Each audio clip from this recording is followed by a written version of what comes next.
Hello, and welcome to this episode of Charity Therapy. Today, we are re-airing an episode from our backlist all about chapter and affiliate models in nonprofits. Now, these organizations can get really complicated, and this is the kind of stuff that can keep a nonprofit lawyer like Jess in business. So keep on listening, and I hope you enjoy this episode. Welcome to Charity Therapy, the podcast where we explore the ups and downs of the nonprofit sector and answer your burning questions. I'm your host, Jess Birkin, owner of Birkin Law Office, and I'm excited you're here. Imagine hanging out with me and my super smart, funny nonprofit expert pals. You get to ask them anything about your nitty-gritty nonprofit life and get their wisdom for free. Whether you're a seasoned pro or just strapping on your nonprofit boots, we're here to share stories and remind you you're not alone on this journey. So get ready to join the conversation and bring me the tough questions. I ain't scared. Ready to rock? Let's dive in. Hello and welcome to this episode of Charity Therapy. Normally on this show, we tackle like 2 or 3 listener questions around a similar topic. But every once in a while, there's like a question that can take up a whole episode, and today is one of those days. So I am here with my co-host, Megan, to tackle one question. How are you, Megan? Hey, Jess, I'm good. I am very excited to dig into this one because I think there's a lot to talk about. It's a very meaty one, and it's all about chapters and what it means to be a chapter of a nonprofit versus like a fully independent, separate entity or group. So before we jump in, can you first just give us like a little bit of an overview about how these nonprofits with chapters or affiliates actually work? Well, let's see. So there are a lot of ways that chapter organizations can be structured, and a lot of the structures can be combined. So it gets complicated fairly quickly. But the first thing to know is whether the organization you're talking about truly has chapters or whether they have affiliates. And honestly, I didn't even realize there was a difference between the two of those. Like, I feel like most people in the general public just sort of use those words interchangeably. So I am curious to hear what the differences are. Yeah. I hear these terms kind of swapped around all the time, and they do actually mean different things. So like generally, if you think of a chapter organization, you think of something that has like one central office and lots of smaller groups around them. But what the smaller groups around them are legally can vary. So like if a central office has affiliates, then these are independent corporations that have a contractual relationship with the parent organization. And the contract usually says something like, you can use our name and our brand, and you can access some shared resources, like maybe insurance or something like that. But legally, they are independent. You could like sue them independently. They're not all one thing. And they have like their own board and they're responsible for themselves. So an example of this that people would recognize is like Red Cross USA. There's a national organization, but there are also regional offices of the Red Cross, like in your state. And that regional office is a corporation, but it's likely affiliated with Red Cross USA through like a contract. And those are usually called affiliate agreements. So then question, this sounds kind of similar to like franchises. Is that a fair comparison?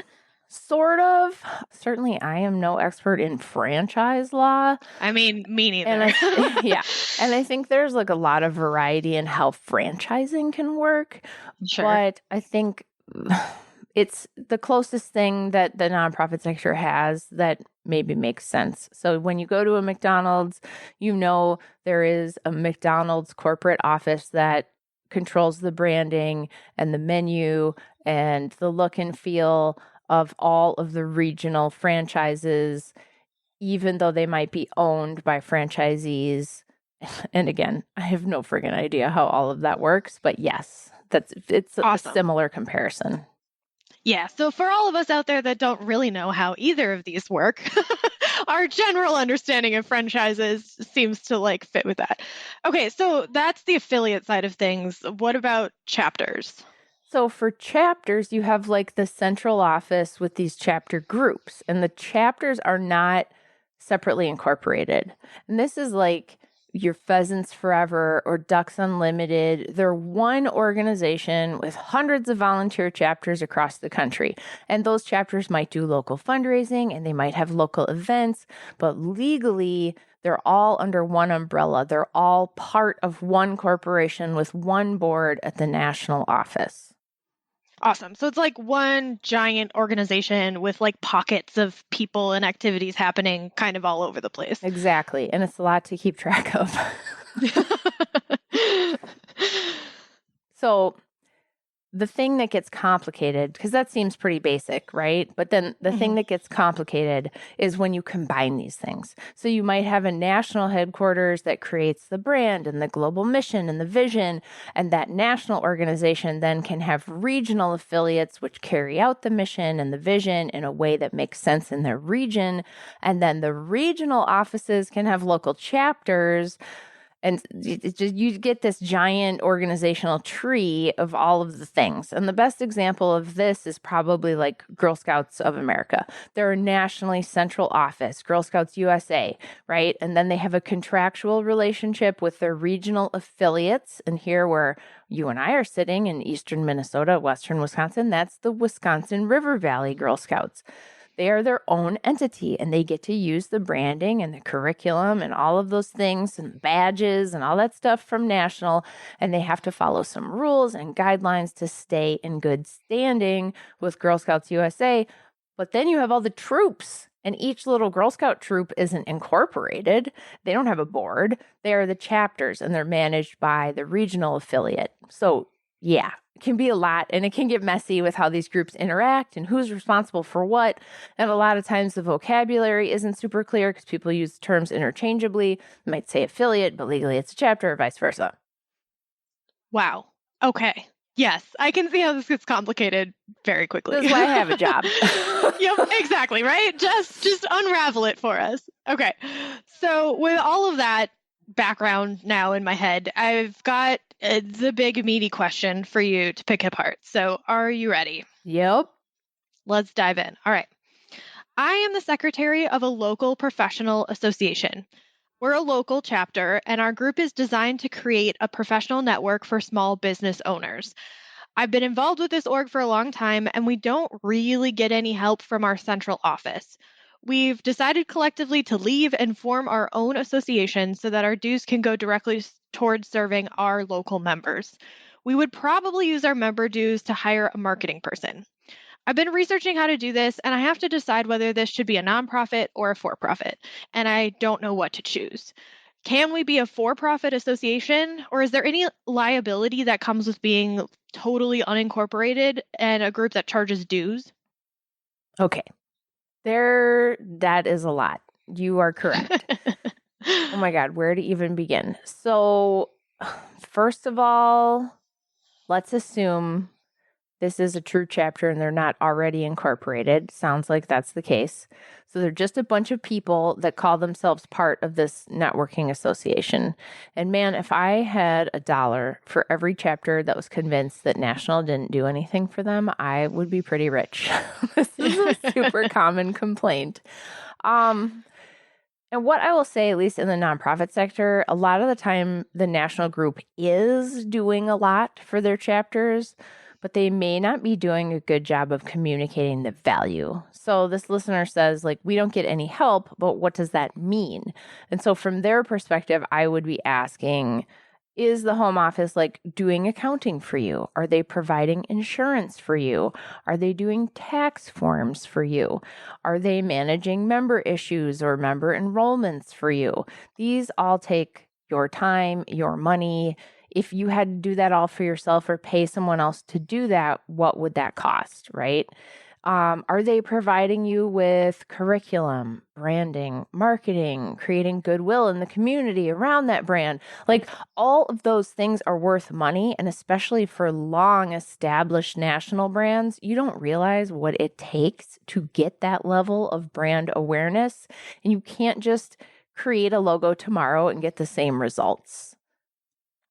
Right. So I feel like a lot of the times they just don't value it because it's unseen. Like it's the sort of like background things that are not to do with your day-to-day, like planning the events. And so I can see where people might feel like they're not getting a lot until they have to do it themselves. And yes, exactly. That's just it. It feels like nothing because they've lifted this burden for you. Like, you're literally not the one who has to renew the insurance policy or prep the 990. And that's assuming that this is a nonprofit, which we'll get to later. I don't think that it is. But, remember that whatever the unseen work is, you're going to have to pick it all up if you're leaving. Right. Absolutely.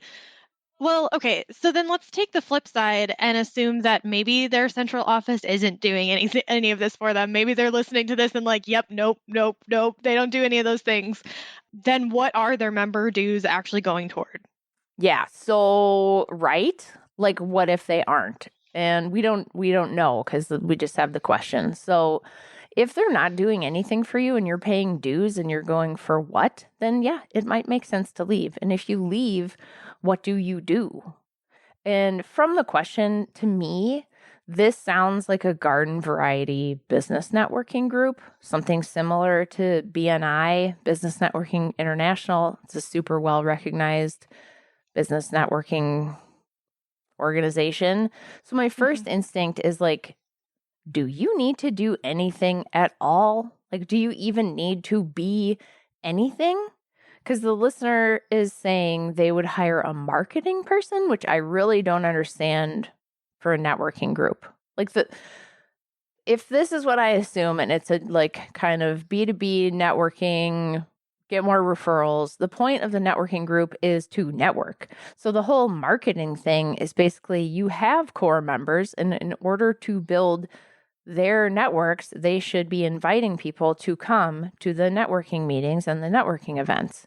So I'm not sure what the marketing person would do because your members should be generating the word and the new members. So they don't say why they need a marketing person, but to me, that feels like putting the cart before the horse. Like, first get a solid group of people who are coming to your networking meetings and events. And this feels to me like this is the same mentality that is really common with nonprofit startups where they think we need to get C3 status so people will donate.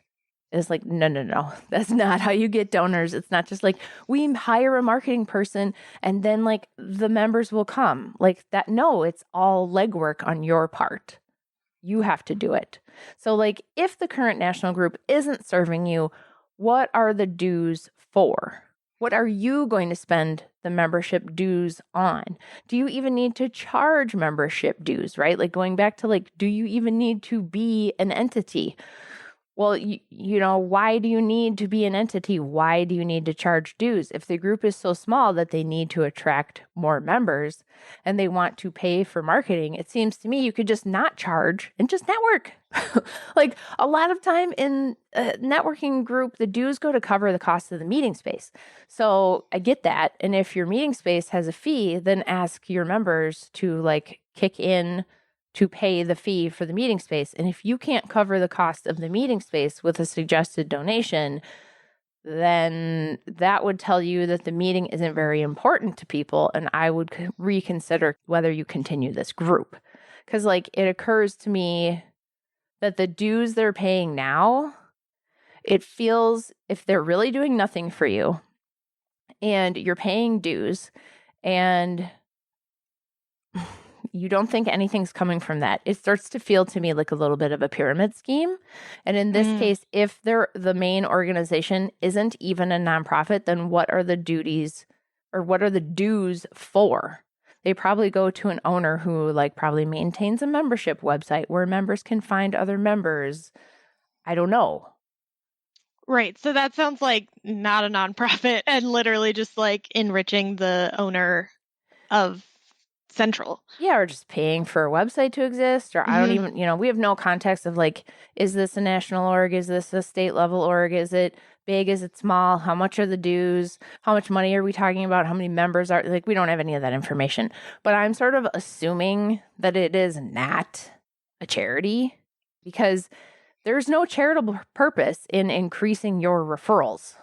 Like, that's not a charitable purpose necessarily. And I'm assuming it's not a nonprofit because BNI, Business Networking International, is like the most recognized model organization for this kind of group, and they're not a charity.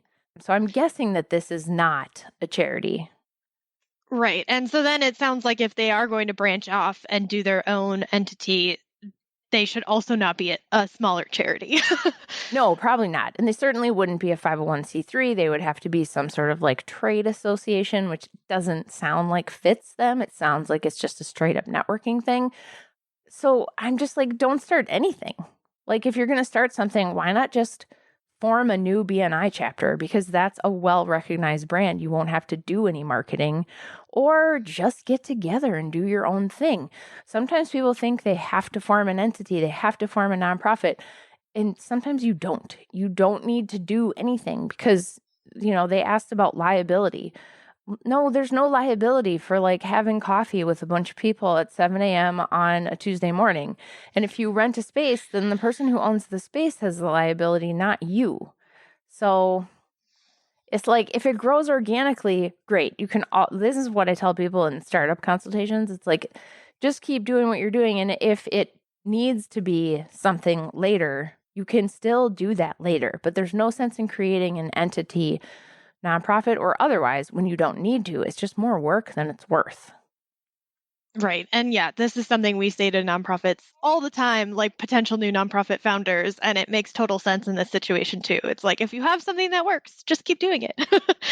But Jess, okay, I have some takeaways from this big, giant question. So first of all, I think a big one back from the beginning is that chapters and affiliates are not the same.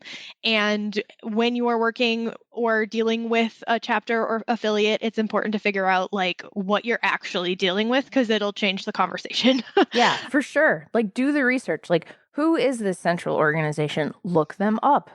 Figure out, are they a nonprofit or a for-profit? If they're a nonprofit, what does their 990 look like? Like, actually figure out what you're dealing with before you try and solve any problems related to your relationship with these groups. Absolutely. And that sort of like goes into the second one, that not only do you need to look at like what you're dealing with, but I think you also need to take a good look at what the central office is really doing for you. So you had kind of gone through that list of insurance and tax forms and whatever, accounting. It might not be what you should think that they're doing, but they may be doing a lot for you. So make sure you really take stock of what's going on before you decide to take on all that work yourself. And the last takeaway I have is just what we were saying. Don't make your life more complicated than it needs to be. And oftentimes that means don't start a nonprofit or don't start a new entity if you don't actually have to. Oftentimes it's a lot simpler just to continue the work that you're doing without a formal entity around it. Yes, I tell people all the time, like, we have the Founders Roadmap course for helping people decide if they want to be a nonprofit. And part of that course is like doing the budget and figuring out all the things that you would have to spend money on if you ran your business or you ran a nonprofit. And it's like, you're not anticipating all of the junk that comes along with that. And if you just enjoy getting together with people for coffee and networking, or driving around and finding cool stuff and eBaying it and donating the money to charity, just keep doing that. Like, you don't have to make your life more complicated. 100%. Absolutely. Megan, as ever, thank you so much for joining me. Folks, if you enjoyed this episode, do me a huge favor, share it with a friend, rate us on your podcast app, subscribe. It really helps us out. Those numbers do matter. It helps more people find the show. If you have a question or a story to share, I would love to hear from you. Send me a note online or leave a voice memo by calling 612-208-9120. Thanks for listening. All right, folks, that's our show. Be sure to follow me on Instagram or Twitter at Jess Birkin. We want to hear from you. Send us a message at our website, charitytherapy.show. And don't forget to subscribe to our newsletter at birkinlaw.com/signup. Charity Therapy is a production of Birkin Law Office, PLLC. Our theme song is by Whalehawk. And remember, folks, this podcast is produced for your entertainment and is not a substitute for actual legal advice.